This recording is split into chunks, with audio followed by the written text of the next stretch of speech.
Hello, today we do our best to follow the instructions for Kurdish kebab, even though we cannot meet some of the requirements for Kurdish kebab, but well, I'll show you what to do and what not to do to the knowledge I know. And I was doing something to my daughter and I said maybe I'll write down some points, like the meat should be fresh, and you usually use lamb. If you don't use lamb, then you're messed up with Kurdish kebab. This is my lamb meat. Actually, this is a ram. I bought it from a farmer, and then we processed it and slaughtered, chop it into pieces, then get special pieces for kebab, and it was frozen. And the mixing ratio, 60% meat, 40% fat.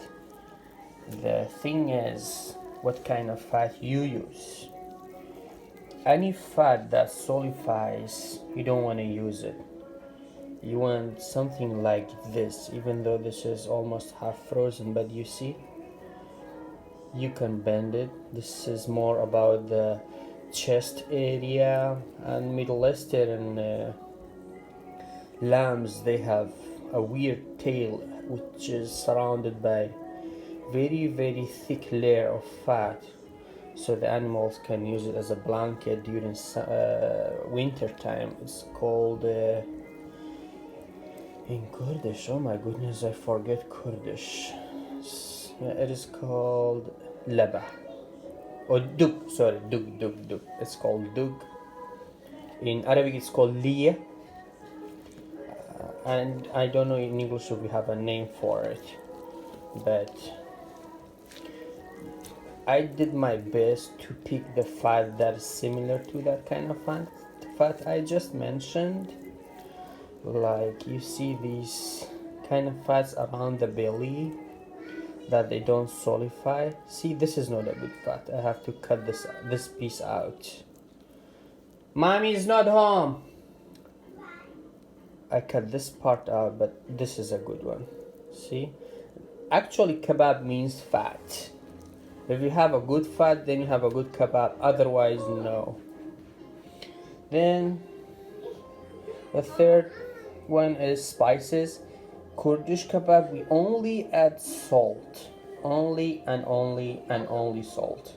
Some people add, even myself, sometimes I add tomatoes, diced onion, diced jalapeno, some other spices like black pepper.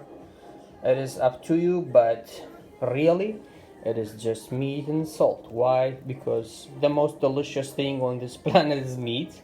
You don't need to add anything to give it more flavor. It is super flavorful.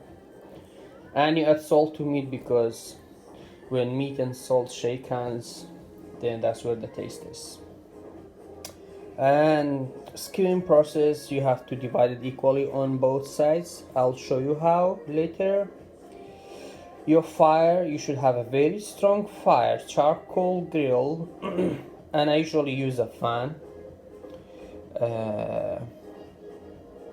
And I'll show you my fan. Actually, I bought a fan for my daughter's stroller, but later on I ended up using it for barbecuing. Then at the very end, you flip it on both sides every 10 seconds until outside gets sealed. Then you go on. Then for eating, when you eat kebab, guys, eating with very thin bread, soft thin bread, onion, and smak. I don't know if smak is spelled like this way or not. Smak originally is an Arabic word, means acid. Acid, not in the chemical way, in the taste way. It is a kind of spices. We don't have it, that's why I cannot show you today. And you also need to have a very sharp knife. I chop the meat and fat into thin pieces, so I grinded myself to get the ground meat. You use coarse size. Originally, meat should not be frozen when you make kebab. Your meat, when you process the lamb, Then after a couple hours, when you are done, then you get some pieces, make kebab right away. If your meat gets frozen like mine and then thawed again, then you end up having too much blood and liquid coming out from it. That washes out the stickiness of the meat and the fat. And that's where you end up either having a dried kebab because you cannot put too much fat in it, or your kebab will fall off. And you don't want that to happen. And I'll show you how I sharpen my knife in a second. There are many different varieties of sharpening knife. Back home my mom used to use like a piece of ceramic base just sharpening her knife. I remember my grandfather used to use a special kind of stone held like this called Hassan. This way. He was just putting a little bit oil on it. He was sharpening it, but with new theories, I use this. Please don't fall off. You go with 45 to 30 degree angle, and I learned this approach from Gordon Ramsay, but I cannot copy him like the way he does it. He is super professional. I'm a very baby professional. You go this, then from the back you come back like this. You try to capture all the parts of your knife, but you have to be careful, like Gordon Ramsay says. Don't put your finger here because you may cut it. Put it here. This is for safety. The same thing for your knife. Hold it like this.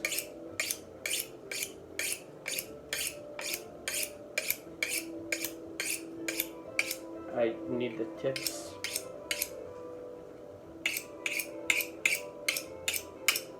That's it, good to go. Back home, what they do, they try to see if they can cut hair with it, and this is super sharp. The other way, they use their thumb. They do this very slightly.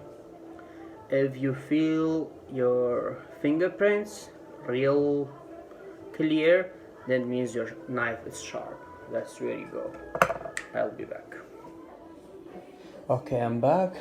I did cut my meat real fine. I want to show you a couple things. Basically, I did cut it real fine. Why? Because my grinding machine got it 9 to 10 years ago from my uncle's family when we migrated to the USA. We didn't migrate, we came to study masters then PhD. Then he gave it to us, and then year after year, so okay, this year we go back home, then we don't need to buy a good one, then we ended up having it forever. This is my meat, chopped real good, still cold, but not frozen. Shouldn't be frozen, but should be cold. I want to show you a couple of things. See, I found bad fat for kebab, I mean, in my meat.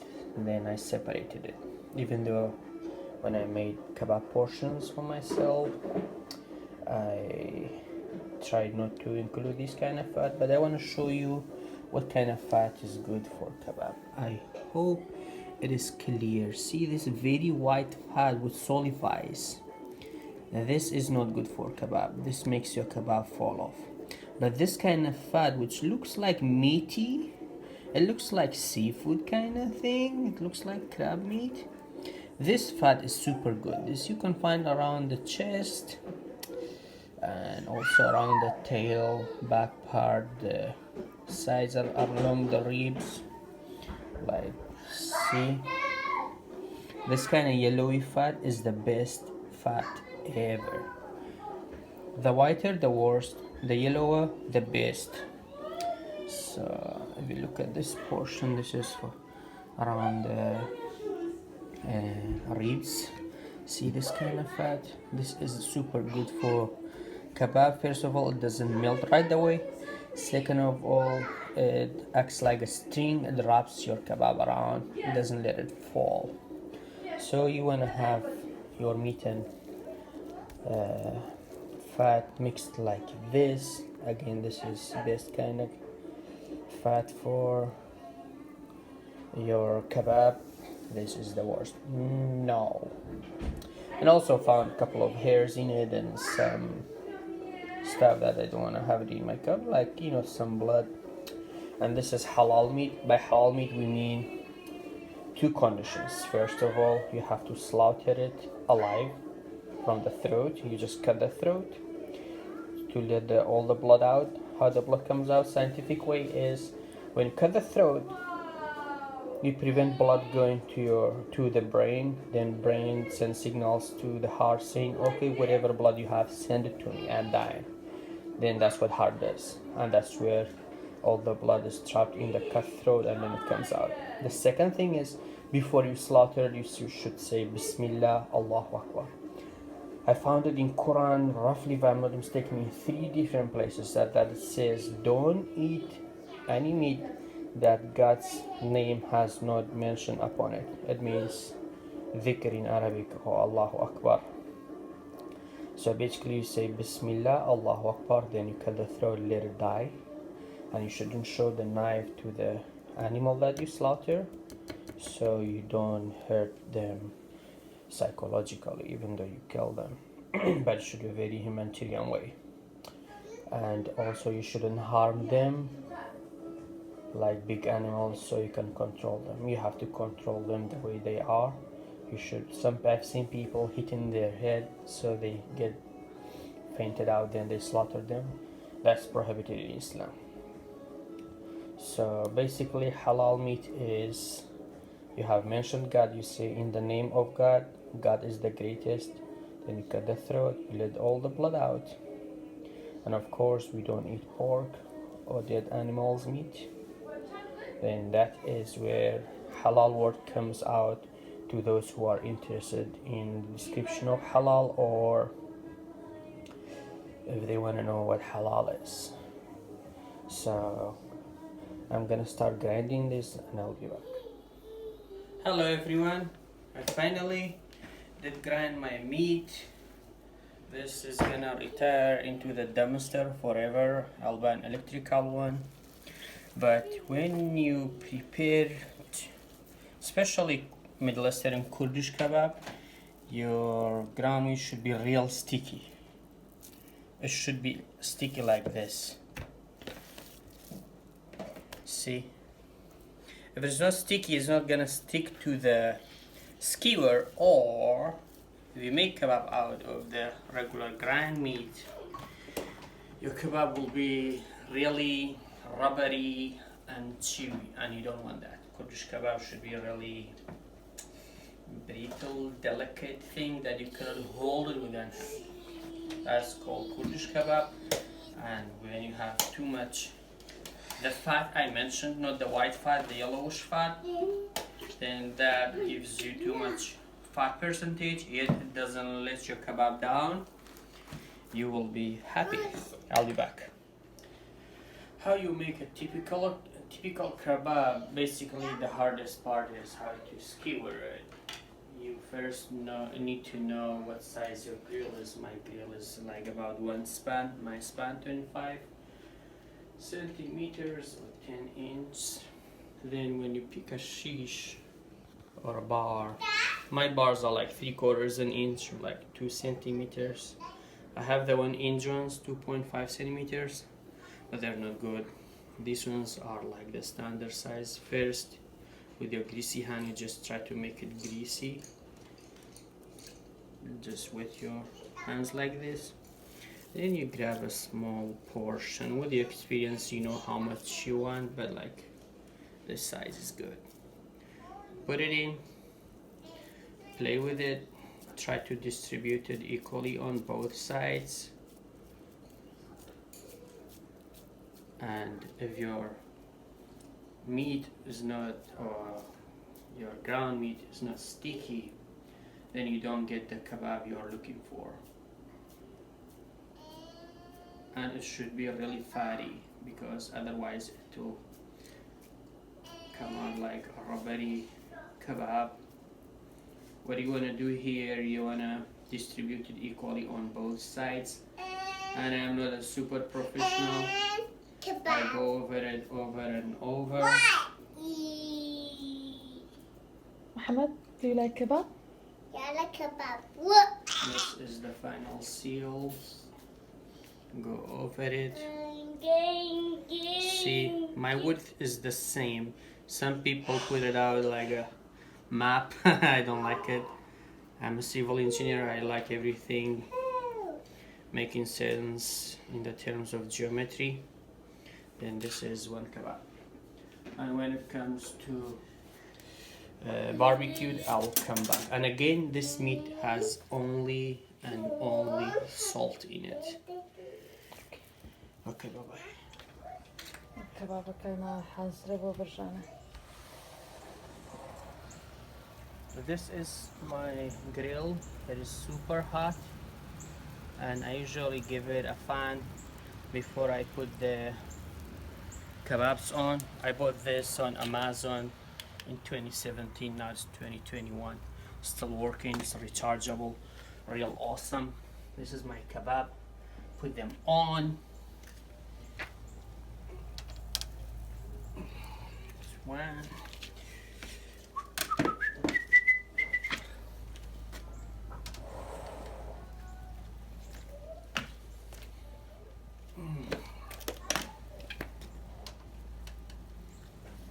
And if they fall, that's okay.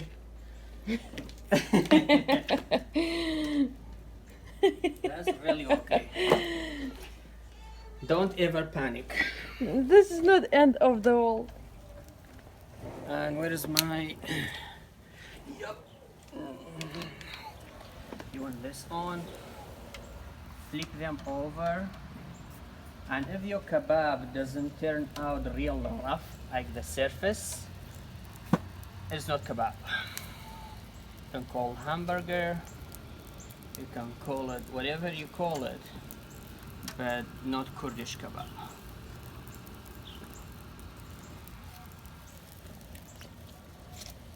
It's really rainy. It's rainy today. It's been 2 weeks we are trying to make kebab, but the weather doesn't let us, or our schedule doesn't work out.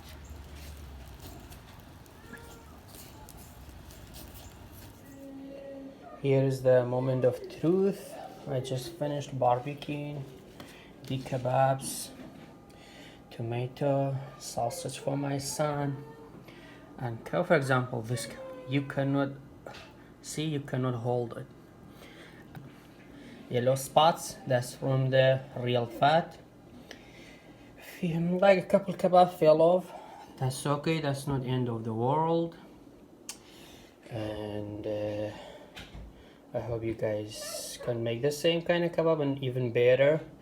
Fry some of them more because my wife likes it to be well done. And thank you.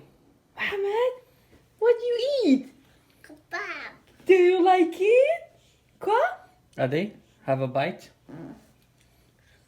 Yeah. Is it yummy? Do you like sausage? This is your sausage, okay? Hey, Lin, where are you? Where are you, man?